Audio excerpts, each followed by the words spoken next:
भाऊसाहेब रामा गांगड यांचे कुटुंब राहुरी तालुक्यातील कुरण वस्तीवर अनेक वर्षांपासून राहत होते.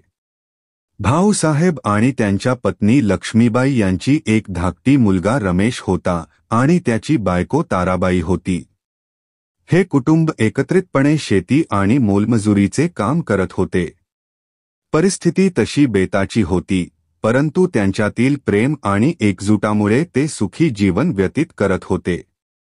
रमेश आणि ताराबाई यांचा एक लहान मुलगा होता, तुषार, जो संगमनेर तालुक्यातील नरोखटी येथील त्याच्या मामाकडे राहत होता.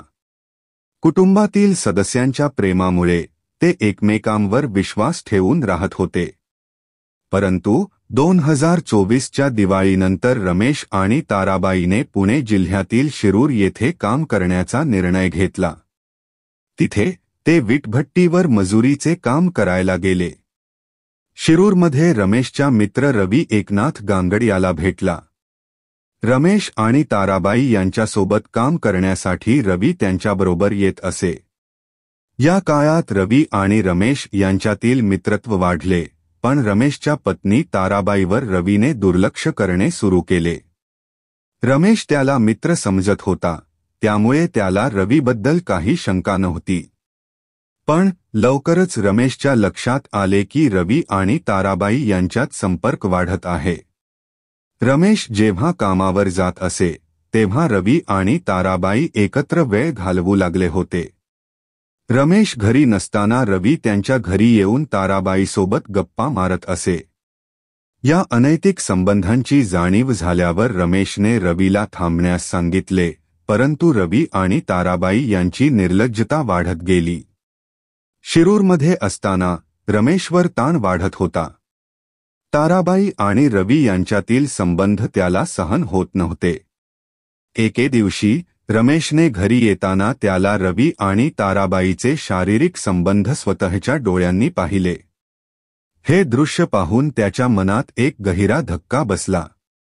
त्याने त्यांच्या दोघांना मोठ्या आवाजात भयंकर बोलून झोपले.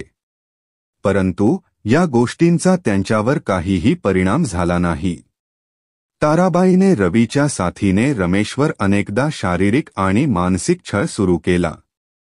रमेश एकाकी पडला होता आणि त्याला कुटुंबाच्या या विघटनामुळे तीव्र दुःख होत होते. त्याच्या बायकोच्या आणि मित्राच्या या कृत्यांनी त्याला असहाय्य बनवले. त्याला वारंवार धमक्या दिल्या जात होत्या की तू आमच्यामध्ये आला तर तुझा कार्यक्रमच करतो. या सर्व त्रासाला कंटाळून रमेशने पुणे सोडून गावाकडे येण्याचा निर्णय घेतला. कुरण वस्तीवर पोहोचल्यानंतर रमेशने आपल्या वडिलांना सर्व हकीकत सांगितली. त्याच्या वडिलांनी त्याला धीर दिला, परंतु रमेश आता पूर्णपणे हताश झाला होता. त्याला कधीही सुखी जीवनाची आशा राहिलेली दिसत नव्हती.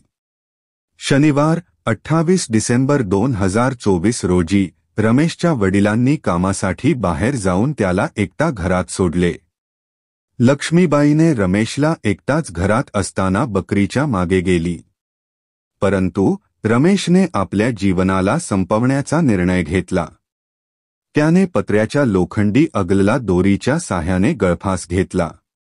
त्याच्या मृत्यूनंतर लक्ष्मीबाई आणि भाऊसाहेब यांना रमेशच्या घरी गळफास घेतलेले शरीर आढळले. हे दृश्य पाहून त्यांना धक्का बसला. घटनेची माहिती पोलिसांना देण्यात आली.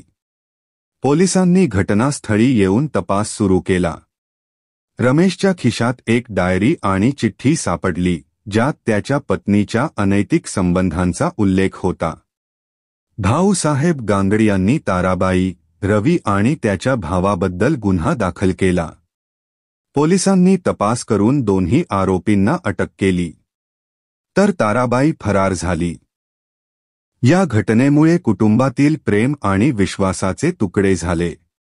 या सर्व घटनेतून एक मोठा संदेश समोर येतो: अनैतिक संबंधांचे परिणाम किती भयंकर असू शकतात. कुटुंबांचे विघटन आणि व्यक्तींचा आत्मसन्मान हाणून गेले जाते. समाजात या मुद्द्यांवर जागरूकता आवश्यक आहे, जेणेकरून अशा घटना पुन्हा घडू नयेत. अखेरीत रमेश गांगडचा मृत्यू एक दुर्दैवी घटना होती, जी एकाकीपणा, धोका आणि अनैतिक संबंधांचे गंभीर परिणाम दर्शवते. या घटनेचा विचार करताना आपणा सर्वांना हे लक्षात ठेवावे लागेल की कुटुंब आणि प्रेम हे जीवनाचे अनमोल धागे आहे.